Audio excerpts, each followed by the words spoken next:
Before we kick off the show, if you're a fan of History Hack, please do what you can to support the show. We completely get that not everyone is able or willing to dig into their pockets. Times are hard, but by dropping a like, subscribing on Twitter and YouTube, and importantly, leaving a review wherever you get your podcasts, you can help the programme grow and reach more people. If you're interested in becoming a supporter, go to patreon.com/historyhack, where you'll find perks from secret Facebook groups to early release material. If you just want to leave us a one-off tip, go to ko-fi.com/historyhack. The links are in the description. And whatever form your kind support takes, know that we are massively grateful. Enjoy the show. Hello and welcome to the latest episode of History Hack. Now, this one has been masterminded and brought to us, and he's here with me today, by the wonderful Josh Proven. Hey, Josh. Hello. It's not you doing the talking, so tell us who is here. Today we have with us the author of A Short Guide to Hadrian's Wall, Andrew Tibbs. Andrew. Hi. Pleasure to have you here. It's great to be here. He said somewhat as an intruder and a fraud because he's volunteered to do his first ever co-host gig on this podcast. I'm up for anything. You'll both be fine. I'm not that scary. You're huggably lovable, Alex. Obviously. I mean, teddy bear. Yeah. Slightly like Ted, the sarcastic, rude teddy bear. But you have worked very hard prepping these questions for Andrew, so why don't you kick us off? Okay. So let's get started by addressing the most obvious question. Why is Hadrian's Wall there? It's a very good question, and to be very truthful, we don't really know. Excellent. That's what we like to hear. Keep out the iron brew. It's foul. Yeah. So Hadrian's Wall, we've got a historical source that tells us Hadrian became emperor. He was a very military man, and he went on a tour of his domain, and he ended up in Germany on the frontier there. And he saw that the soldiers were all gambling and doing very unsoldier-like things, very naughty of them. Sounds very soldier-like. I was going to say, it sounds pretty soldier to me. I think Hadrian had different standards to everybody else. So we're told that, sorry, Hadrian clearly never met two para, but yeah, go on. Yeah, or any of the legions, apparently. Yeah. So Hadrian said, get off your backsides, do drills, do all this sort of thing. And he made them build a wooden frontier, so big stakes in the ground. And then he sailed to Britain and found that the soldiers in England then were the same. They weren't being soldiers. So he commanded them to build a wall stretching from coast to coast to can't remember the exact words, but it's something along the lines of keep the barbarians out of the empire. But before we sort of run into any conclusions, barbarians basically just means anybody that weren't Roman. Yeah. So rather than sort of how we see it today. So that's the official story, but that was written, I think it's a couple of hundred years after Hadrian died. So you have to take it with a bit of a pinch of salt. What we do know is that it was commissioned in 122 AD. So it's 1900 year anniversary this year. Some archaeologists believe it probably started before then. Hadrian's Wall does have a long history. It's basically a frontier. So it marks the end of the Roman Empire. I'm not going to get into boundaries and all that and borders because there are Roman legal definitions and all that, but basically the edge of the empire. And there was something there before Hadrian's Wall. Hadrian's Wall then gets built, and the reason for it being there, partly to control traffic, potentially to tax anybody because you had to go through the wall. You had to go right past the soldiers to get through the wall. Partly to keep the troops from being bored, because if you've got bored Roman legionaries, they start causing trouble and they make you emperor. They pick someone and say you could be emperor. And there you go. You know, the actual emperor's got problems because you've got revolting legions and things like that. So there's a lot of reasons. We don't really know the official reason that Hadrian would have said. I love the idea that basically there's a story about the origins of Hadrian's Wall that is literally just the troops are bored, get them to do something, and make them work for their pay.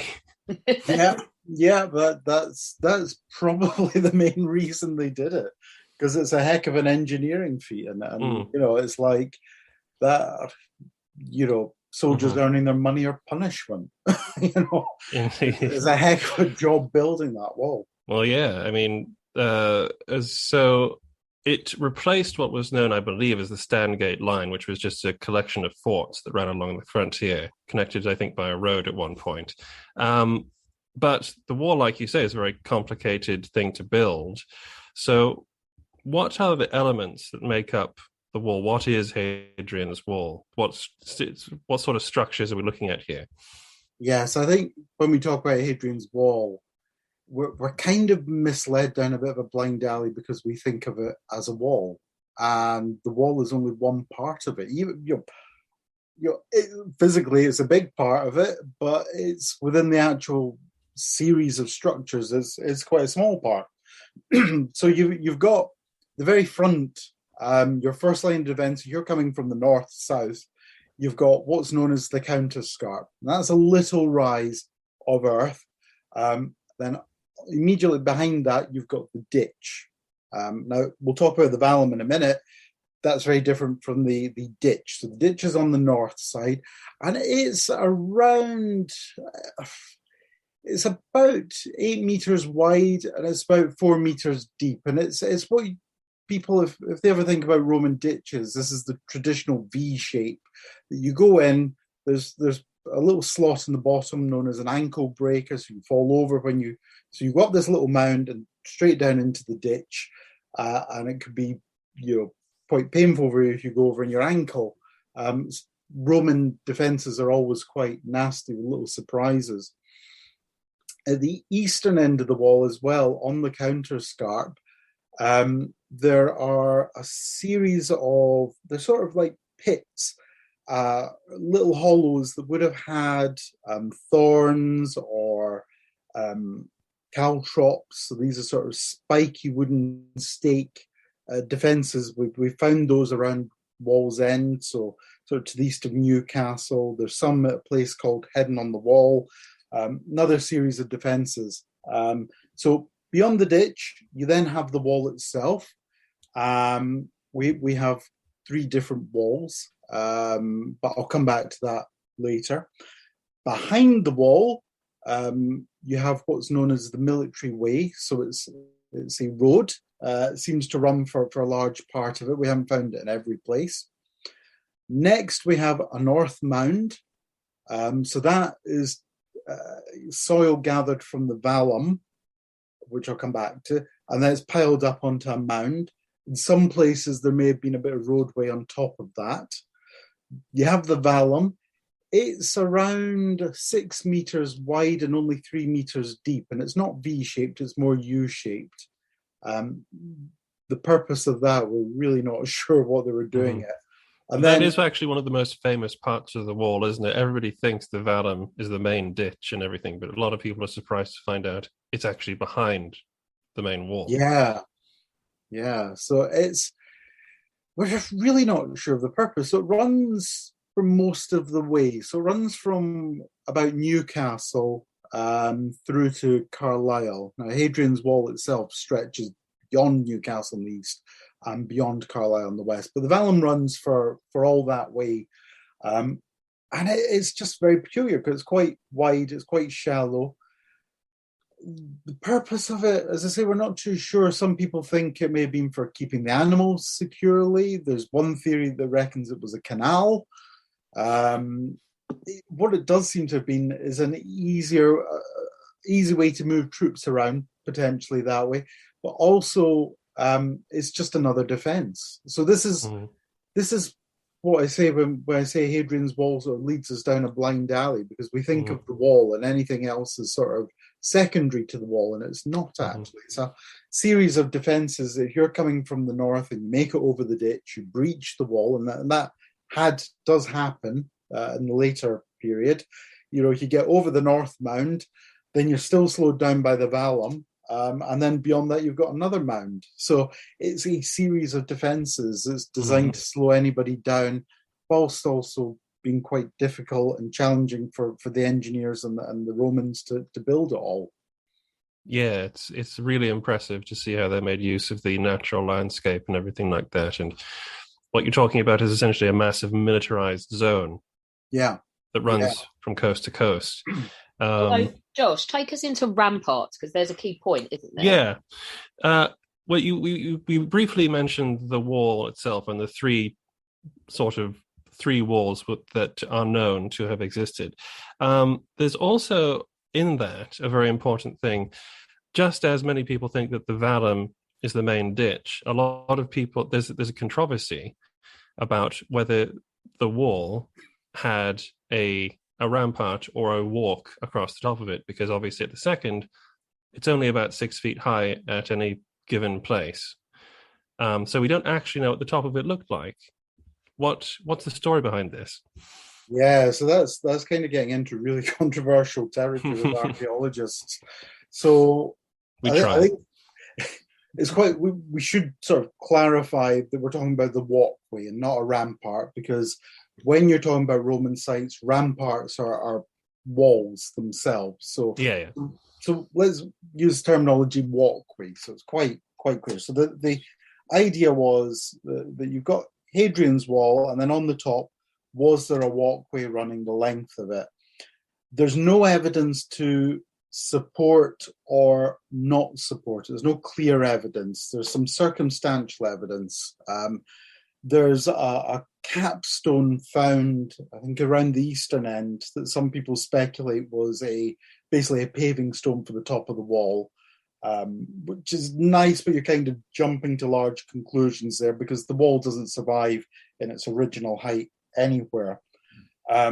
We've got another secondary piece of evidence which shows crenellations. So those are when you sort of see the costly medieval picture of a castle. Yeah, it's that sort of square cutout that goes big bit, dips down, dips up, and does that. There's something called the Rudge Cup. Football? Which was, sorry? I thought you said the Rudge Cup there. It sounded Rudge like Cup. Yeah. Rudge Cup. Yeah. It was found, I think it's a Roman villa site down south, and it pictures part of Hadrian's Wall. It's basically a piece of, I think you could say it's a piece of tourist hat.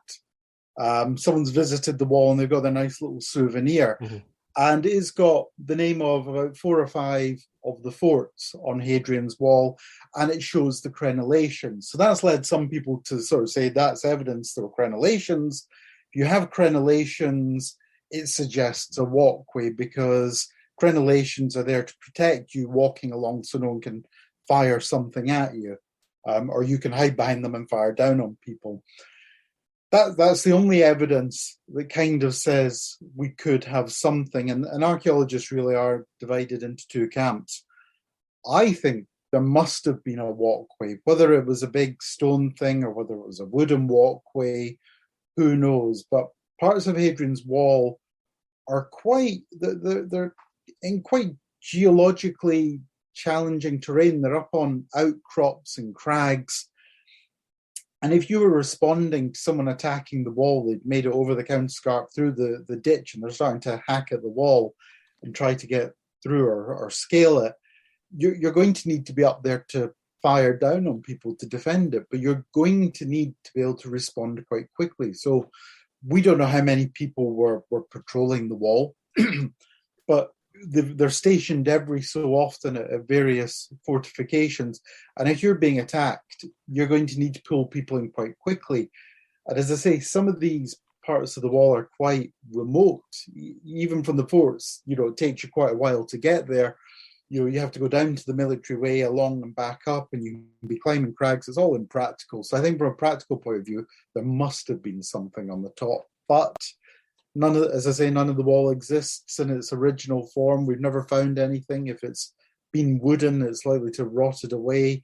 If it's been stone, over the centuries, the stone has disappeared. So it's kind of quite speculative. I'm really finding it hard to divorce in my brain Hadrian's Wall from the Wall in Game of Thrones, which is obviously like inspired by Hadrian's Wall, but it's probably not as badass. Yeah, you never know. I mean, if you're like some Celtic person from the north, and that's a level of fortification you've never seen before. So they were probably thinking it was pretty, it's pretty sturdy looking thing, and it was supposedly white, wasn't it? So people think it was like painted white. There's been some evidence. Very little evidence. I think they found a couple of sort of fragments in one or two places that could imply it was whitewashed. It's something we don't know, and again, because this is a big wall. It's quite a thick wall, and when it's collapsed, people have taken the stone away. There's been no stone that we found so far that's been lying face down for 1900 years that we've excavated, and it's painted white, which would solve the whole problem. So it's quite likely. The Romans are quite, they're quite a nasty bunch. If you're approaching... A little, yeah. Sorry, they're very nasty, they're horrendous, they're horrible. But they're quite... They play with you psychologically. It's a lot of psychological warfare. So if you're approaching this, like you say, this monument, you've never seen anything like that before. Stone structures in northern Britain at this time are fairly non-existent. Even the earlier Roman fortifications in the north that were built under Agricola, they tended to be turf and timber, and there's a good chance they were pulled down once they were abandoned. So a lot of people will never have seen this, and you approach seeing this big monument, 30, 40 miles away, you can see it. And then if it was painted white, that's magic. That's quite scary. They'll have heard the stories. They'll have met the White Wall. See, so there's a bit of Game of Thrones in there for you, Alex. Yeah. Just a little bit, just no dragons. Well, not that we've found yet. Say never, right? Exactly. We are obviously going to talk far more detail about the wall, but like you say, people would have taken away the best bits and it would have been repurposed, wasn't it? So that's always going to hinder your understanding. Yeah, we've most of it has gone. There are some stretches, and it survives in one or two places to what we say 7 courses high, so 7 stone levels high, and that varies slightly in height. It's usually a couple of meters, but most of the wall has gone. What is left tends to be foundations or lower levels. Sometimes it was repurposed as farm walls, boundary walls. Some of what we see actually has been reconstructed. So you get to the sort of Victorian era, up into the 1950s, early 60s, and there's a bit of a penchant for rebuilding these things, and even those interpretations can be quite wrong. There is a section known as Clayton's Wall, because they knew there was a turf wall, and they've stuck turf on top of the stone wall. And it's like, no, that's not how the Roman wall looked, but they've just sort of interpreted it that way. So you've always got to be careful when you see stuff. A lot these days, I must admit, English Heritage do a great job with some of their sort of visual reinterpretations, and gives a good impression, but there's always an element of artistic license and educated guesses in these things. So we don't really know what it looked like, whether it was white or whether there were dragons. All this is purely speculative. You mentioned the vellum and the elements of the wall. Did we mention how high it is, or how high the towers were? Because again, like you say, it's pretty low at the second. Do any indications as to how tall it was? You said you could see it probably from a very long way away. Yeah. So the wall itself. So should probably explain a bit more about the fortifications on the wall. So there's Hadrian's Wall. Originally it was going to be towers, and then small fortifications we call mile castles, And it's sort of the plan, we think, was a Mayo castle and then 2 turrets and then another Mayo castle. That's the initial planning, and they started to build it like that. And then they come along and decide they actually want some forts on the wall. So the Steingate forts you mentioned, they're slightly behind. Vindeland is probably the best known one. Corbridge and Carlisle are some of the others. They were, we think, going to be the original bases for the soldiers before they then put the forts onto Hadrian's Wall. And we know they replaced it because in some places, some of the Mayo castles have been, or the towers have been excavated under the forts. So they come along and they build the fortifications, and they build the Mayo castles. And there's one, I think it's Mayo Castle 53. It's near the centre of the whole wall. It's called Poltrost Burn. And when that was excavated, they found some steps next to the wall aspect. So the wall's on the north side of it, and then you've got the sort of 3 other walls of the Mayo Castle. And against the Hadrian's Wall side, you've got these steps. Now, they projected how far those steps carry on, something like 3.6 meters. The site is on a slight slope, so they added the height difference at one end to the height at the other end, and basically they came up with 7 meters high. It's an educated guess, and it's the best one we've got. Now, that is without battlements. That's, if there's another extension. So the 7 meters is if you're going to climb the steps and you got to the top of the battlements of the Mayo Castle, presumably the wall is at the same height, it's 7 meters. If you have crenellations and a walkway, you're probably adding on another little bit. So 7 meters, and a lot of the territory to the north, about 20, 30, 40 miles, is hilly. Yeah. You've got the Cheviots in the borders. You've got Burnswark, which is over in Dumfries and Galloway, which is the sort of biggest hill in that area. You'd be able to see all the site. And in fact, you can actually see Burd Oswald Roman fort from Burnswark, although whether they were occupied at the same time is a whole different question. So it's quite this big thing in the middle. Now, the towers, we don't know the heights. There's been some work looking at fortresses and some work looking at individual towers. The optimal height for a tower to be able to effectively signal, and not all the towers would have been able to do this, but that would be between 8.5 and 10 meters high. So whether or not the towers on Hadrian's Wall are doing the same thing, it's all a bit sort of up in the air. Right. But definitely a very extensive fortification, and obviously one that is going to require an awful lot of troops and personnel to maintain and control. So let's bring up the guys who are involved in manning it. Thousands of troops were stationed along this barrier.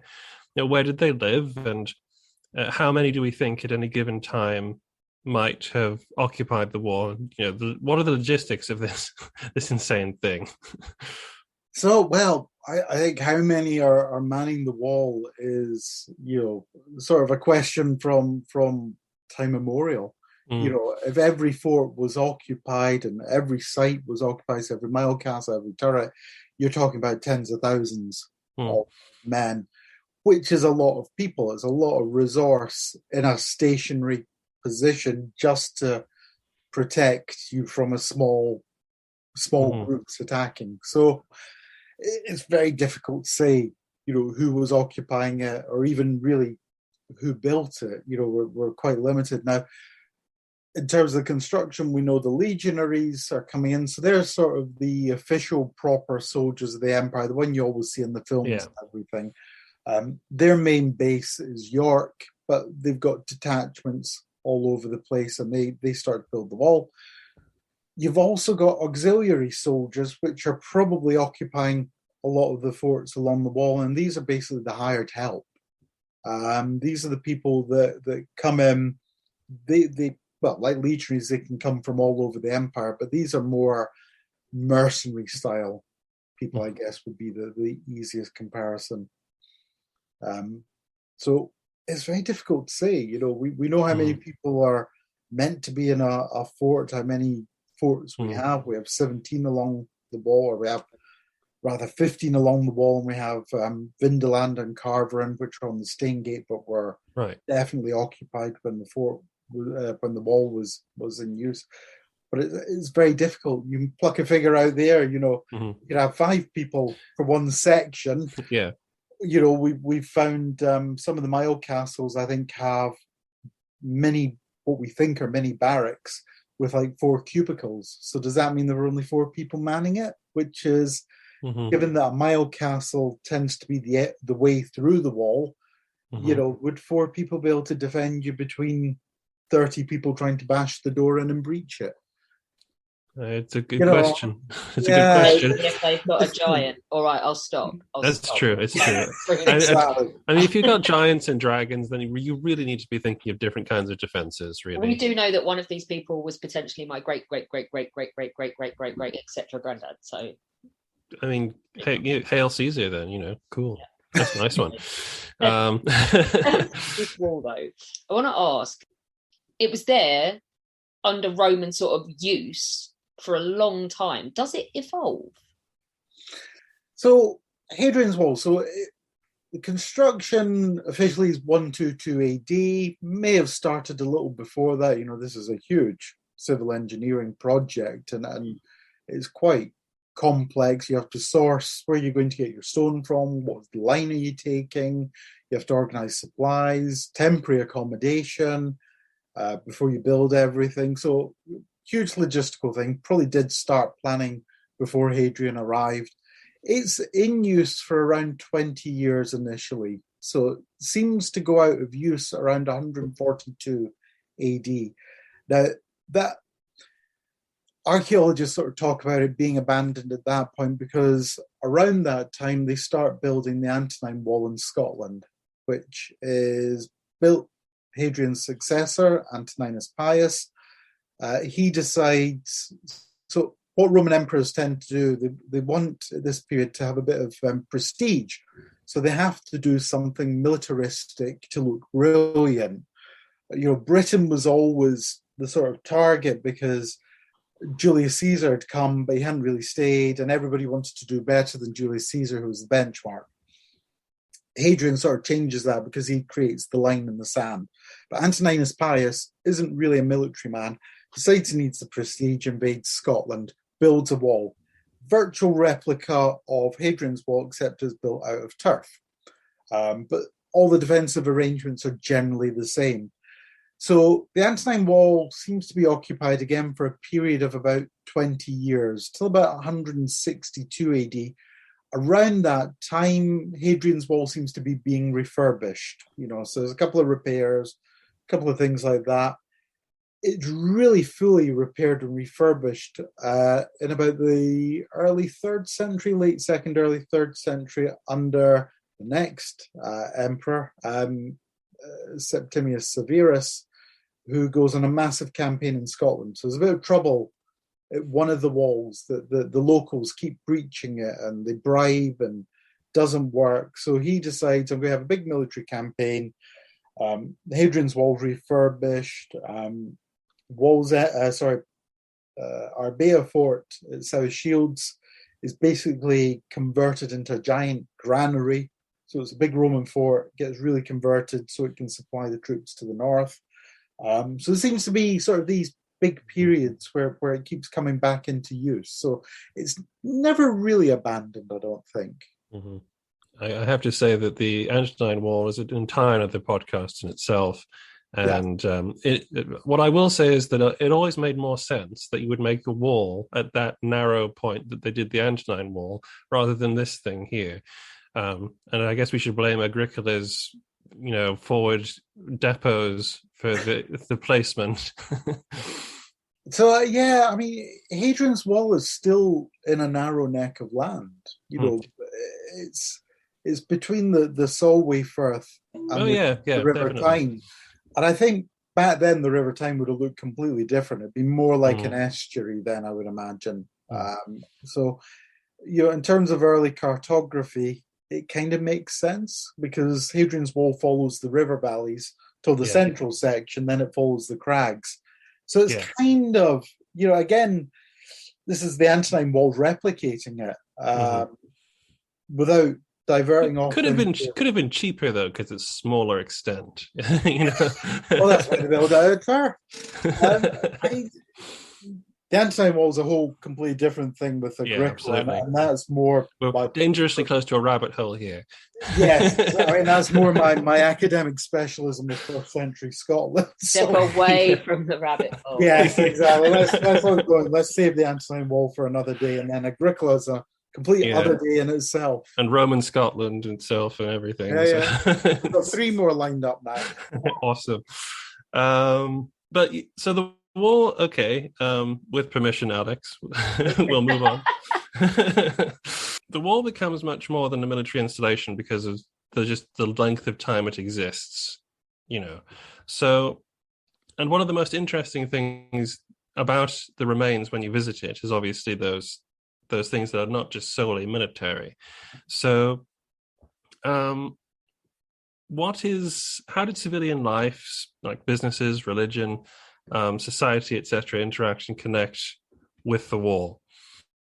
Yeah, so although Hadrian's Wall is a military structure, the Roman military really went around on its own. They've got big entourages. I mean, there's one estimation that a baggage train could be something like 10 miles long for the army campaigning. So they come up to Hadrian's Wall, they start building their fortifications, but you've got a lot of people going with them for the money and the support services. So you've got blacksmiths, pub owners, slaves, their soldiers' families would have followed them. So you've got a whole community going along. Some of them settle outside forts. The forts would have attracted a lot of the indigenous population, the locals that would have been attracted to the money, the security of being in the shadow of a fort. So you've got a lot of these services, and we have settlements outside the vast majority of forts on Hadrian's Wall. There's 1 or 2 that we haven't quite found it, and we suspect they're there. But most of them have it. Probably the most best known is Housestead's Roman fort, and that's the one that's up on the big hill. It's photographed. But outside the fort, you see a lot of the stone foundations of those buildings. Vicus. Yeah, the Vicus. The other one, Vindolanda, which had been in existence long before Hadrian's Wall. That has a lot of settlement activity outside. They don't tend to have as many stone foundations, so it's not quite as obvious as what's happening. Because a lot of these buildings would have been turf foundations with a wooden structure. So, yes, it would have sheltered you from the elements to a large extent. We're not quite sure what the roofs were made out of because we haven't found a lot of roof tiles at these sites. So it could have been turf, may have been slate in some instances, but turf, quicker, easier, cheaper. But they would have been quite damp. You go up onto Housesteads, it's very exposed, it would have been quite cold. So yes, everybody's following, but it wouldn't necessarily have been a nice lifestyle for most of them. We got one town, it's the most northerly Roman town in Britain, at Corbridge. Yeah, I was literally about to ask about Corbridge. So Corbridge starts out as a Staingate fort. We're not sure exactly when it's established, but it's up and running by the mid-70s AD, so long before Hadrian's Wall, probably under Agricola. It marks the eastern end of the Staingate, so that's the road that we mentioned that connects Corbridge with Carlisle. The road may have extended beyond these sites, but we haven't found anything. But Corbridge is also on the main road north to the wall from York. So the Leedry fortress is at York. They head up on Deer Street, end up at Corbridge, and eventually they can go further beyond that up into Scotland when things progress. Corbridge really outgrows, it has a settlement around it, and it outgrows the fort quite quickly. They build a second fort, they may build a third fort, but the town grows. And for some reason, probably because it's on Deer Street, Corbridge really booms as a town, and it becomes very. You can go there today. You can see the ruins. There's a massive. It's very confusing. It is, and I know why you'll be saying that because of all the lumps and bumps in the ground. Yeah. There's been subsidence there, and it's very peaks and troughs, but none of that's Roman. That's all tends to be a bit post-Roman stuff. But you've got Corbridge grows as a town. It becomes very. I mean, the best comparison to give a visual idea is probably with Pompeii. Because you have a big building that's a forum, so massive square, it's probably a market, administrative building. You have big granaries. You get granaries and forts, but this is a civilian granary. Gives you an idea of what they look like, and it's just so well preserved. It's been known about since the 13th century as a time when King John sent people up to dig for treasure. And that, and sort of uncovered bits of it. But it's a fantastic place, and it's just nothing. There's nothing comparable with it, really, in Britain. St Albans kinds of comes a bit close, and there are pockets, but this is like a proper Roman town that's untouched, and it's amazing. And yeah, people should go there. Absolutely, great day out. But so that's really interesting. Now, just quickly, maybe, what do we know about the Celtic populations on like either side of the wall? How did this sort of really basically a very intrusive presence affect them? Do we know anything about this? How they sort of integrated with it or opposed it? Yeah, I guess it's like anywhere where someone invades your territory, and it's quite pertinent at the moment with contemporary world events, that someone comes in and decides they're taking your land. Of course, there's going to be people that are up in arms. There's going to be sympathizers. There's a lot of economic benefits to being part of the Roman community. There's protection. There's shelter, financial opportunity. Lots of potential benefits for a lot of people that would have ruined their lives. You've got this hulking great big wall being slapped down.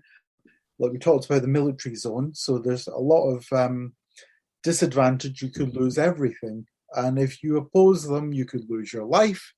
They would take hostages. If they wanted your children, your family, your wife, your daughters, they take it. It's not nice. It's the very blunt end of Roman occupation. What we do see, we've got one indigenous settlement that we know a bit about, where it's a farmstead and the wall goes right through it. It's sort of in the space between the wall and the vallum, at Milking Gap it's called, and it appears that it was abandoned, which makes sense because indigenous people in the military zone would have been a security risk. In the east, we've got some evidence that a lot of indigenous population may have moved down towards the wall to be in the shelter of the wall in the northeast. So that would have had, again, the economic benefits, the safety benefits. In the west, there's some indication that farming may have continued beyond the wall. So parts of Dumfries and Galloway, there's been a bit of a study of one indigenous site, and the theory put forward is that the Romans let people continue to live there. They may have provided, again, security in the wider area in front of the wall. And that's because those people were the farmers. So they're producing the grain that the Romans would have taxed and taken. They would have produced potentially cattle, horses for them. So for the Romans to leave you in place, the land, you can continue existing, but you're giving your stuff over to them. It works for the Romans. For you, you get to live. So it will have been disruptive, but I think as well, there would have been a bit of, it would have been a bit symbiotic. There would have been a little bit of harmony, a very unfair and unbalanced relationship, but it certainly worked in the Romans' favor. Especially as we're talking about centuries as well. So, as generations go on, it becomes part of their lives in that part of the world anyway. So it's and very... it all becomes integrated, and there's local people marrying into the army and things like that. So, difficult to see how much rebellion there was. We've got Roman texts that talk about rebellion in different parts of Britain. We've got Boudica, as the big rebellion. But is that a great illustration of what else is happening? We just don't know. Mm-hmm. Yep, definitely very interesting. Now, we've talked about a lot of the history and everything like that. Your book specifically is sort of a guide to help you interact with the wall, visit the wall. So let's talk a bit about visiting the wall.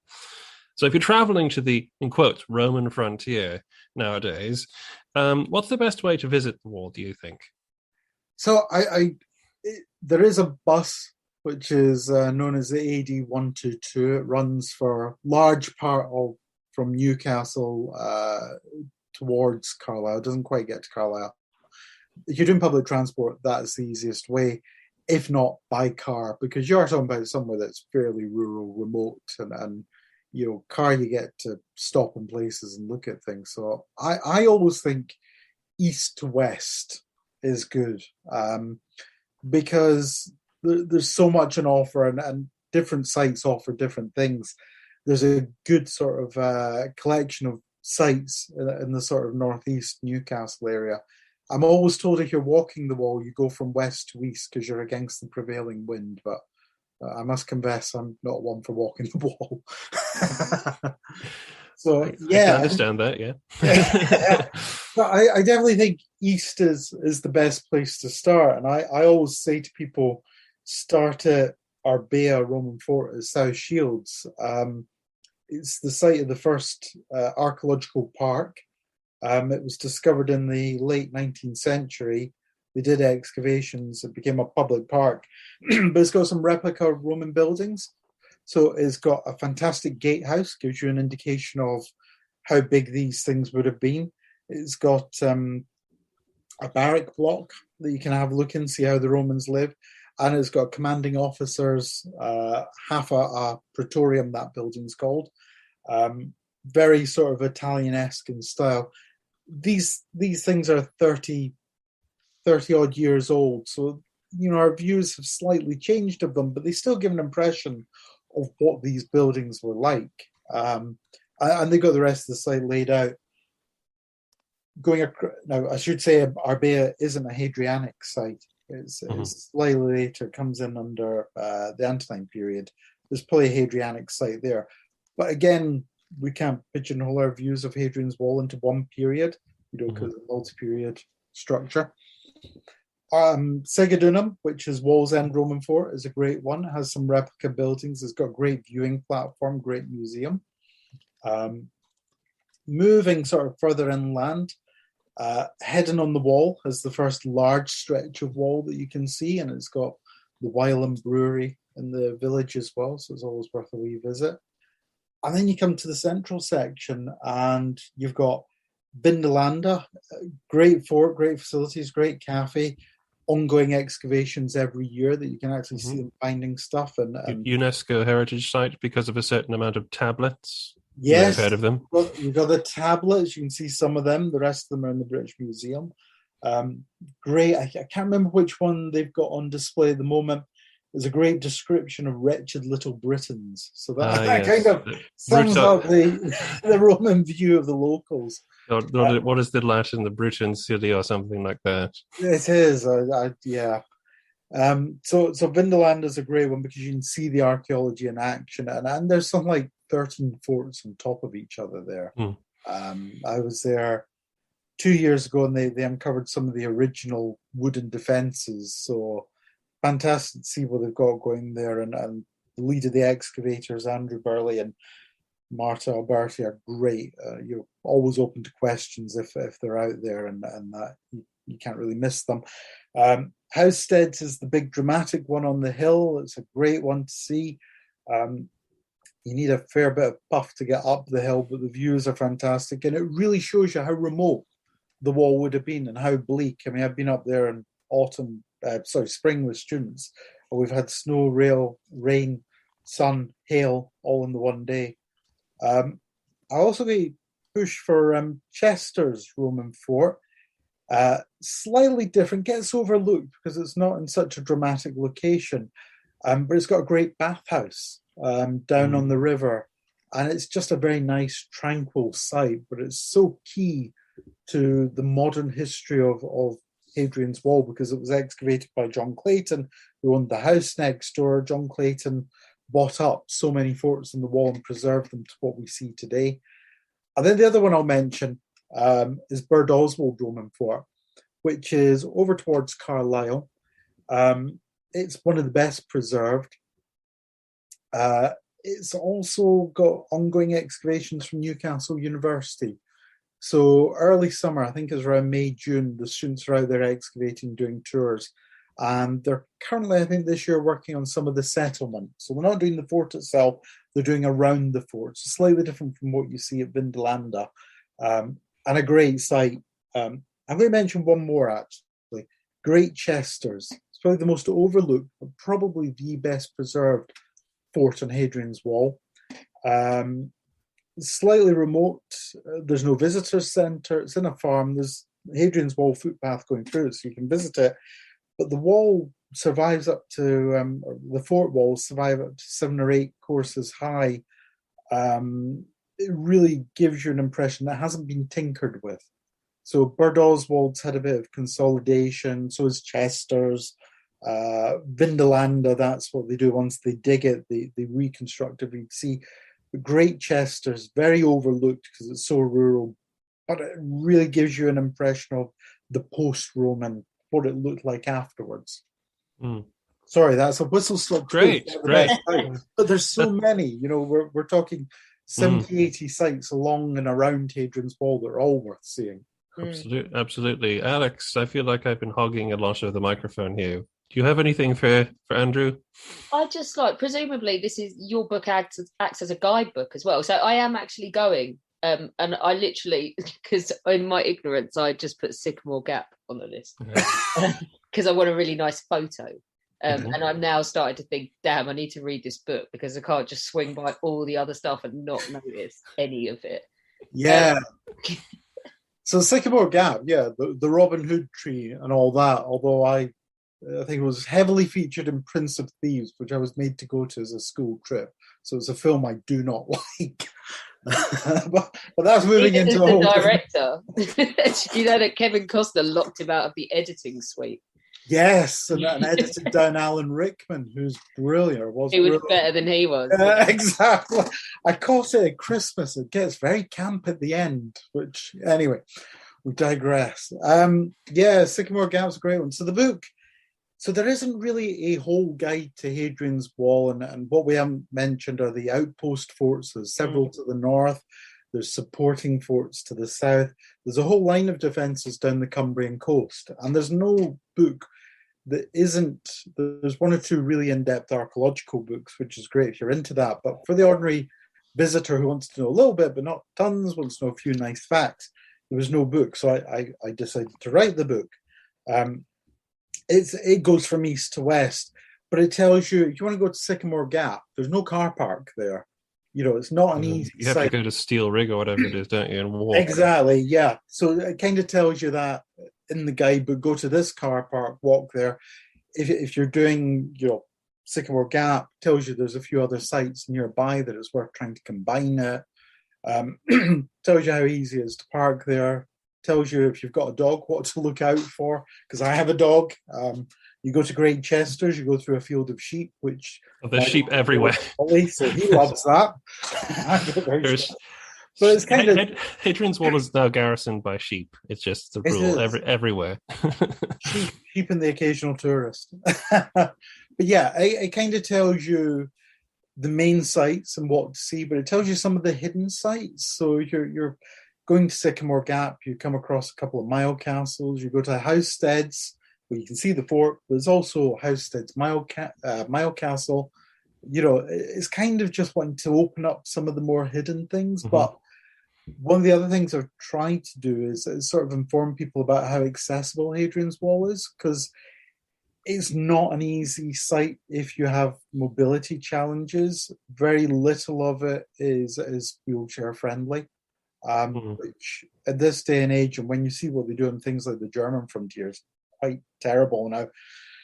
some of the sites could be a lot more accessible. And some of the sites, English heritage ones and Vindolanda, all have accessibility statements. But I wanted to kind of just help people sort of, if you go to this site, you'll be able to get around it, or, you speak to English heritage, they'll drive you up to the Housesteads Fort. Someone in my position can't do much to improve accessibility, but can try and flag some of the things for people. And, again, this is another podcast. Yeah. On that, but yeah, the guidebooks aim to sort of try and just help someone that wants to go for a day or for 3 or 4 days. So if you get it, hopefully you'll find it useful. Mm-hmm. Yes, I think Alex will be able to give you feedback on that. Amazon review would be great. In about 8 weeks, so yeah. Yeah. Brilliant. So it's like, just to finish us off, Josh, so it's part of the heritage of the area, isn't it? So children grow up in its shadow, they bring their own children to see it, and in the grandeur of the borders. So what do you love most about it? If you were going to spend one day on the wall, Andrew, what would you do? Well, I don't know. I think, so it kind of changes, it probably depends on your mood, I think. If you want to get a bit of puff on, then it's great to get out, Steel Rig and climb that and have a look at the view, and it just reminds you how remote and lonely it would have been for these soldiers that came from much warmer climates, and you're on this inhospitable, hostile territory. But I quite like it. It's not a Roman site. It's called Lanercost Priory. It's slightly to the south of Birdoswald Fort, and a lot of the stone from the fort was taken to build this medieval church, and the church part still stands complete. And then there's the priory around it. There's a couple of hidden stones, and there's a really great cafe next to it. These are the important things to know, Andrew. Okay, yeah, so in the guidebook. But I really do think that's it's a great day out, because you can go up to Birdoswald, see the excavations, nip down to Lanercost, see slightly different period of history with a touch of Roman, and then have a nice lunch, and then it's a nice drive back to where I live in the northeast. But I think the one thing I would always encourage people, if they've got a car, this isn't environmentally friendly, but unless you've got an electric car, is to drive from east to west on the military road, which you leave. It's around Hedon is the best part to start, over towards Birdoswald, and for a large part of it runs on top of Hadrian's Wall. So this slight aside, it all takes you back to the Jacobite uprisings in the 18th century. When Bonnie Prince Charlie and his army came down from Scotland, they came down, stationed at Carlisle, went south. The British army went up at Newcastle and had no way of getting from east to west. And I think the estimates say right back, saying it will take us over a week, and by that time it's too late. So post Jacobite uprising, they built a military road from Newcastle to Carlisle, and for some reason they built some of it on top of Hadrian's Wall, using that as the foundations. There was lots of protests by the landed gentry at the time saying use the old Roman roads, but instead they built on top of Hadrian's Wall. But it is a great drive, because for one point you've got the Vallum on one side, you've got the ditch on the other side, and you just get great views, and it just gives you an idea, because it is one of the most remotest parts of England up there. So it's a great drive. I would always say to people, do that when you're jumping between some of the sites. Right. Well, Andrew, that was a great whistle-stop tour of the history and the sites of Hadrian's Wall, and I hope that it will encourage listeners to come up north and have a look at this important part of Roman and British heritage. So thank you very much for being with us today. Thank you for having me. It's been great fun. When our guests join us to talk about their work and their new book, the 45 minutes or so they spend with us is just a taster of all their efforts. So to this end, we have launched our very own bookshop on bookshop.org, where you can find our guests' latest and greatest books. You can support them, and you can support History Hack too. 10% of every sale via our bookshop supports the podcast and allows us to keep at it and bring you more amazing guests. You can find our bookshop at bookshop.org/shop/history hack, or just search on bookshop.org for us under the shops bit. Thank you for your continued support, and here's to your next great book.